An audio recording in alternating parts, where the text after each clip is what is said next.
And welcome back. We are back with some more NA Apprentice. This is the very beginning of Season 2, and we have been waiting all season for this. Mate, it's the up and down matches. I am so excited for these matches today. We're going to be following the players we have been casting for the past multiple weeks. And we finally get to see how they've improved, if they've improved, and let them face off against these incredibly talented Code S players. Yes, we will totally not be biased for our Code A boys that we have been following. Of course, I forgot to mention, I'm Light VIP. With me is the lovely mLty. It's good to have you back. And oh my, we've got quite a series here. Yes, I am super excited for this series, and I feel like we should maybe just get into it since the game has started. So spawning in the top right-hand corner, playing for Team Blazer, give it up for MogarFNSMASH.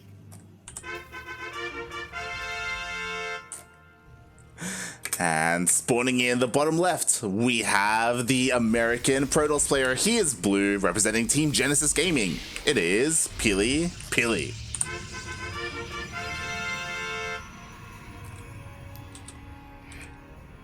Yeah, so we have, I think the schedule is 4 best of 5s today. And so we've got some really excited, and each of them, I believe, features a Code S and a Code A player facing off against each other for the up and down movement. And so, we've got really exciting gameplay ahead of us. I am really looking forward to seeing how it turns out. Yeah, we have some really surprising matches as well, because I can't quite remember them, but like someone like PiLiPiLi, it's surprising to see him here kind of being relegated or potentially relegated, right? Like he's such a good player, and there were some upsets in Code S. You know, PiLiPiLi is not who you expect to be.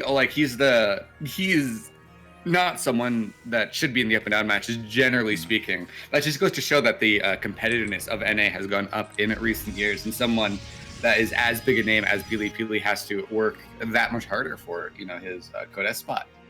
Yeah, I mean, shout out to Sugar for running this and like giving these NA players like a reason to compete and to improve. Like that's really what this comes down. Oh my god! Oh, Mogar, I love you. I love you. This makes me so happy. Go ahead. The instant cancel, because if you check PiLiPiLi's vision real quick, you can see, he has the CC on the way. Everything looks normal as can be. However, this is not normal. A reactor and 4 additional racks being built. I absolutely adore this. I wonder if there's going to be an SCV pull from this or what the play is. And if you look, you see it's a proxy pylon by PiLiPiLi. And so he might be going for a proxy Stargate, which I don't think would be the best of what is it called? The best strategies. Yeah, oh my god. Okay, so a couple of things. I would have loved it if it was a proxy Stargate, and by the time the Oracle came out, there were no SCVs in the main. That's how we found out. Yes. But this real quick scenes. Oh boy. Oh right. Oh god. Yeah, scenes. Oh my god. Sorry. I assumed that automatic scene switcher was on. My bad there. Oh god. But yes, now the stream can see what's happening in all its glory. Jesus Christ. So if you did miss it, what happened is PiLiPiLi, he went and scouted, his probe went up and went back down, and saw that there was a command center building, which was immediately canceled on the front of Mogar, and it's DTs versus Marine. Oh, this worries me. I'm scared. Oh boy, yeah, especially because it's going to take a while for these DTs to come into play. I'm just really curious to see when Mogar will push out, right? Well, the problem is he's waiting for his upgrades. Yeah, waiting for upgrades is an interesting play. Like, I believe that this is incredibly strong if Mogar, that is, was going up against anything that wasn't a really fast DT rush. Because although it depends on scans and if he saves them, because if Mogar has DTs just run into his base and he had just dropped a mules, well, that's basically the game, and it feels very sad. But Yeah, we're gonna like. I'm really curious if he moves out now. I believe there's a window where you can hit, and it looks like he's moving out. Oh, beautiful. He is moving out. The Dark Shiny isn't even done yet. And by the time it is, you know, Mogar is already going to be at the front door of PiLiPiLi. To be fair, this also means that he could warp in DTs defensively. But the first DTs are already being morphed in. Oh, that's very scary. There, I do not believe there is a wall here for Mogar. Not in a completed one, anyways. And so these DTs are going to run by. They're going to see Marines moving out, and so I don't think Mogar noticed. I'm going to DT in the main base, but on the other side of things, we do have Marines just stimming into the natural, and this is quite a massive amount of damage being done. So many probes are already pulled, and I don't think there's enough to defend here for Pili. Yeah, especially because there are only 3 gateways. So there it is. The DTs are being warped in defensively. Is there a scan? Will there be a scan? I don't know if there's going to be a scan. There's a DT just wrecking havoc on the other side of things. But these Marines are killing so many probes. There isn't really a lot on for either player, really. But like the Cloaky boys are going to be pretty good. Oh god, they're gonna clean up. All the Marines go down. To be fair, there's still a couple of Marines here in the natural. Recall is being used to save the probes. And the Marines are stimming up the ramp once again. They do get the Stalker, and they are trying to get the probes, but there are 3 shield batteries here and a DT. I believe their DTs were cleaned up on the other side of things, and there's a turret being built. If you want to check the other side of the map, there it is. And you can see that, hey, this is being rebuilt, and this what a weird game we have for ourselves. Okay, so we're down to 3 SCVs to 6 probes. PiLiPiLi has double Nexus and Chrono Boost, but I think Mogar is safe at home. And here comes the second wave. PiLiPiLi has nothing to defend. Absolutely nothing. There are so many DTs, though, moving out across the map. If only Mogar had, like, a wall or something, he might have taken less damage from that. But, like, what Mogar needs to do is Mogar needs to kill every single probe, and he is moving in now, but there is a DT here. There just isn't really a defense. The Marines are stimming in. They're getting the probes. They might even get the Nexus, but instead it looks like he is moving up that ramp with that DT swiping down the turret, and the DT's at home. Oh, no. Yeah, we're in this really awkward position. The probes are trying to be hidden. It looks like the Marines are going to try and get on top of them, but the DTs are here. And GG, what a game 1. Wow, GG. I did not expect that to happen. I've never, honestly, I don't think I've ever been able to see something like that where the Terran cancels their natural and throws down 4 extra Raxes. It was like, what? That was, it almost worked as well. Yeah, it was so close. That was like a really, really clever build out of Mogar. I'm really quite happy with how, like, the styles of strategies, because PiLiPiLi is such a such a good player. He's just such a massive name in the North American scene. He's like one of the people, like in my head at least, it's like the top, like the tier 1 NA players of like Need, Scarlet, Estrella, and then you have those like tier 2 guys who are like, they are really, really good. They can take games off those top players, but they also aren't necessarily quite at that level yet, like Future. And PiLiPiLi is among those tier 2 guys, and so to pull out strategies like this is something that I really respect out of a player. And, you know, it takes guts to all in someone that aggressively. Yeah, it was like, and it was just so well executed. Like, it was scouted last minute, or, you know, it wasn't scouted until the DTs came in. Like, and if it was a Stargate opening, then things could have turned out differently. It's just such a shame that it almost got hard countered. I don't know if I want to go that far, but it was a really weird scenario that we ended up in. Yeah, it was a very interesting, weird game. I honestly, I just can't. I'm still like somewhat shocked at it. Like, you can, I can't quite wrap my head around. Like, that was such a cool first game number 1. Yep. And I hope that this is, like, you know, indicative of how the whole series is gonna go. Because you're right. Like, PiLiPiLi, he is one of the best Protosses in the region, straight up. Like, he's a solid 6K plus player on NA. So, oh boy, we'll see. We'll see what his opponent has in store for him.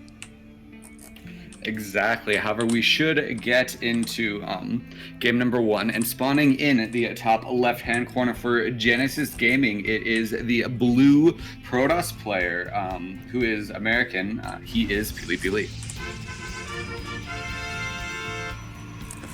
And spawning in the bottom right hand corner of Lightshade LE, we have the...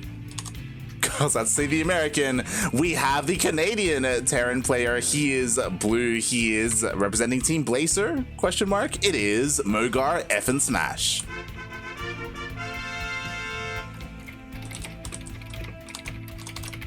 Yes, and from the very onset, it looks to be a normal game, but that's what happened last time, and we had the completely weird game of canceled CC into like laying down 4 racks. That is such an interesting build. I feel like if Pili had done almost anything different, he would have lost that game. Yeah, exactly.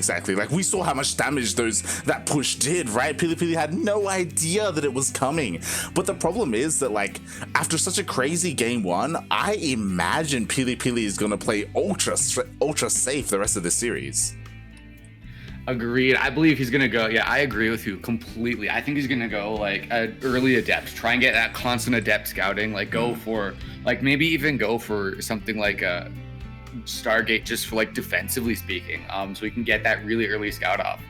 Although if he goes to the Stargate, necessarily one of the things he might run into is not having the necessary defense for like a really aggressive attack, like what happened in game number 1. Yeah, definitely. It's gonna be interesting how this shapes out, especially like on the side of Mogar. Like, Mogar should be aware that, like, now his opponent's going to be maybe a little bit more defensive. Maybe Mogar can be a little bit more greedy. Like, there's kind of like these mind games that come into play in these best of series. Yeah, and it's one of the biggest things about like any bigger series, because in a best of 3, like, it can happen a little bit, but in a best of 5 or best of 7, it really is much more about the mind games getting in your opponent's head, more so than any necessary standard play. And we've got a proxied factory. I really like this. Oh boy. I wonder if it's going to be for the like somewhat standard of Hellion drops. That's one of the options. Another one that I have actually seen recently and I really like is tank drops. You proxy like 2 factories and you can just like shove with a bunch of tanks and cycle them. You've seen tank? What? Oh, okay. I haven't had the luxury of seeing that, so maybe Mogar has it in store for us. Like, so far, like, game 1 was kind of unorthodox, so I would hope it is more than just your standard Hellion drop. Exactly, I agree. And this is looking very similar for Pili. I'm wondering if he's going for the exact same DT drop style, and if so, I'm a bit worried for Mogar, because like being ultra aggressive like this is always worried, and that is a tech. Is this proxied cloak banshees? Or it could be those tank drops that I was talking about earlier. We do have the tech lab, so options are on the table. Definitely. We'll have to see if the starport does switch with that Rax. I think what's important is that because Pili is going for the same thing and Mogar isn't, like, now he has 2 CCs. That means he has 2 potential scans available. He has a wall on top of the ramp, so he should be able to defend a little bit better, as long as he saves like energy for those scans. Exactly. We do tank. I love this, making proxy tanks. I don't think he's gonna dropping the tanks, but proxy tanks. And is this like banshees, or it could be a raven potentially once he sees that it is DTs? I am so excited for this. Oh my god, like, I love this. I'm still worried about the DTs though, like defensively and offensively, right? But with the Banshee coming into play though, like, a lot of harassment damage is going to be done. I don't know how this is going to turn out. Oh, and Mogar, he's moving out across the map. He's trying to hit this timing window with like tanks and a bunch of Marines, but Pili hasn't seen this. Yeah, he has no idea. Move out at all. He has absolutely no idea. Oh god, the DTs are being warped in though, so they are going to be heading in. There is energy for scan.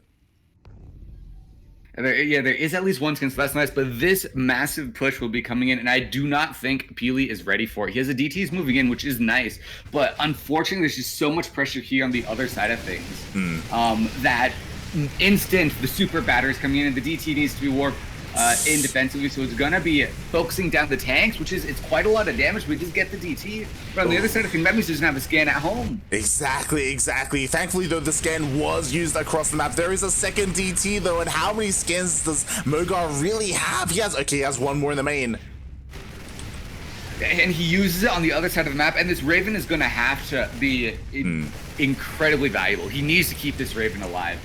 Recall is on, I believe, on the DTs, and so he has more DTs, and he has his last scan, I believe, for now, and he just was waiting for that Raven, which takes so much time.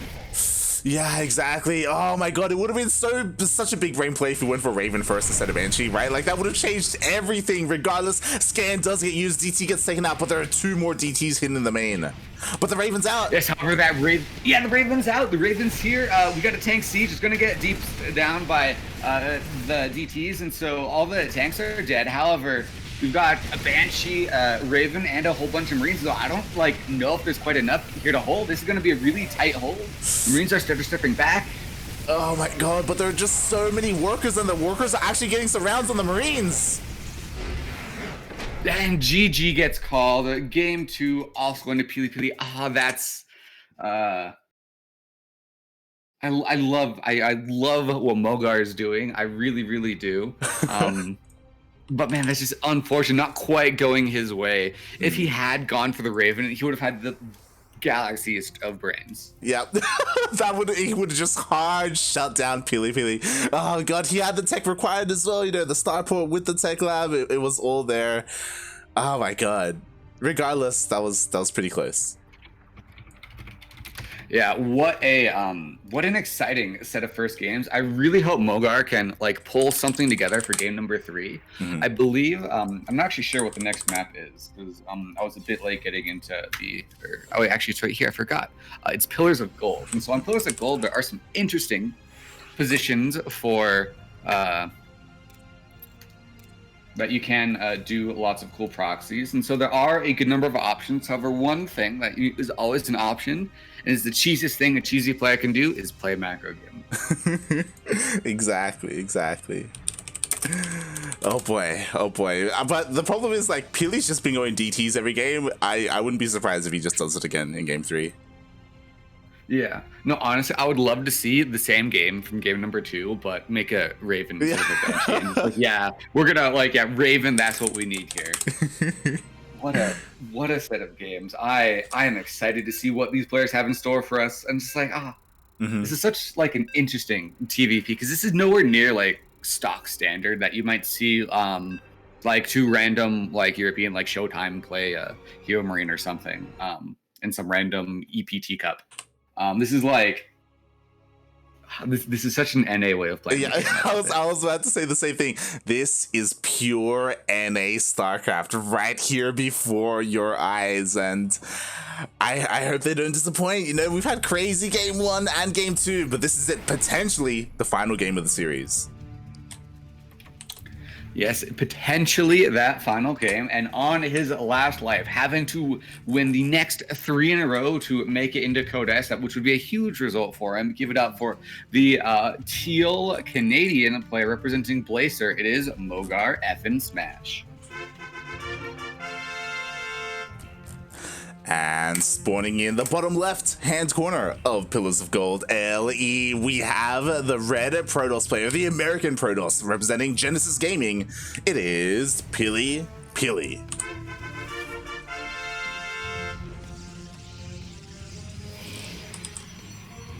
And so once again, nothing too incredibly wild out there. He's not going for proxy Marauders, proxy Reapers or anything. So at least we have the semblance of a normal game in front of us. And so we do get a time to talk about the players a little bit and about this event, because this is honestly one of my favorite NA events, just because it's such a good opportunity for players you don't necessarily always hear about to get their names casted and get their names out there, which is really cool. Yeah, definitely. It's great that, sure, we have some weeklies out there, maybe some monthlies, but this is an ongoing league that runs for a couple of months, right? And it's really cool to have players prepare for certain matches, have the group stage. It's really cool. It's really cool. Yeah, really exciting, as we do have that probe and SCV dueling out a little bit. I feel like this time the probe will end up on top. But yeah, so now the SCV has to run for its life, but a CC does get up at home, or does it actually? Does he time it out right? Oh yeah, no, he does. Okay. Yes, but will it finish or will he cancel and just throw down a bunch of axes? What a way to open game number. I'm still shocked at game number 1, and once again, we see, as in game number 1 and number 2, this pro may be looking to place down a proxy pylon. Yeah, it's in here at the 3rd location. A pylon could be thrown down. It is kind of risky. It is pretty close, so it is like on the risk of being scouted. But we'll see as Mogar opening up with the 3 racks. Yeah, I really like the 3 racks opener here for Mogar. It's different. And yeah, there it is. That proxy pylon just a little bit early on my part, but it still manages to get here. I like it from PiLiPiLi. But as I was saying earlier, this 3 racks, not proxied, is like you get so many units early on that it's hard to die. And so this is a very nice safe play. Traditionally, this is done with CC first as a Terran player, but in this. But doing it with a Rax and CC is more than fine, and it should work out to be just as scary. But wait, those are Reapers. Yeah, these are Reapers, and what's interesting, and I really like this from Mogar, I mean, I kind of like this. He's throwing down a very fast NG bay, so it looks like he's like, oh my god, he's gonna DT me again. I need missile turrets in my main. But PiLiPiLi, it's not a Dark Shrine this time. Oh, that is really unlucky for Mogar. I feel like he lost the build order battle this time around. Oh my god. A little bit. He's still. Oh, he's going +1. I love it. Never mind. Mogar. He's the galaxy brain player. And we support. Oh my god, this is crazy. So he is. I love that he's utilizing that engineering bay other than just the missile turret. So missile turret is being thrown down, but +1 is on the way. We got Mass Reaper. Is this gonna really work against Stalkers? Oh god, we'll see. I mean, like, he's gonna lose his natural base, and the Marine, like, the one Marine for defense gets knocked down, and so we do have a whole bunch of Stalkers at the natural, and Reapers are being made at home still, and still it's like, this is gonna be a tough one to defend, and Stalkers, like, see a Reaper being built. And that's gotta be a confusing moment if you're PiLiPiLi, like, who builds a Reaper? Exactly. Meanwhile, Mogar, undeterred, unfazed, he just sends his Reapers across the map to deal as much damage as they can, and there's so much micro potential here, but there are only a couple of Stalkers, but there is a shield battery to defend. Unlucky. GG Mogar. He really is trying really cool builds. And just if he was doing like, I feel like if he had just a slightly better build order matchup in each of those games, he would have like completely won it. But unlucky for Mogar, losing through, but showing really cool games, and it just reaffirms me being such a fan of Mogar. Yeah, I'm a fan.